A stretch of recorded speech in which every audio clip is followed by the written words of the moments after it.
On sait que le Premier ministre espagnol est un fervent défenseur de la cause palestinienne. Il s'était beaucoup plus attardé, notamment tout à l'heure avec l'émir du Qatar.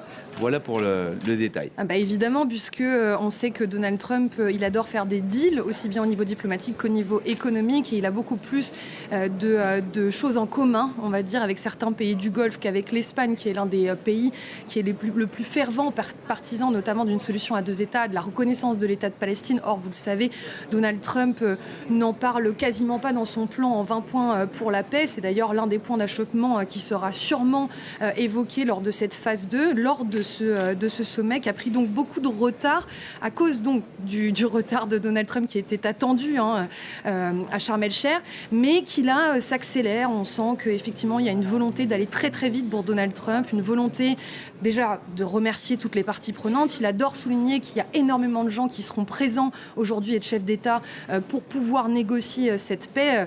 Il a parlé de ces pays les plus riches qui vont devoir coopérer. 35 pays, a-t-il dit, vont devoir s'y atteler. Et donc là, c'est ça, c'est le côté pléthorique que l'on voit sur ces photos, qui ne sont pas encore des photos de famille, mais qui sont, vous voyez, Donald Trump qui accueille Giorgia Meloni et qui... on le sait qu'il y a des très très bonnes relations avec la présidente du Conseil italien.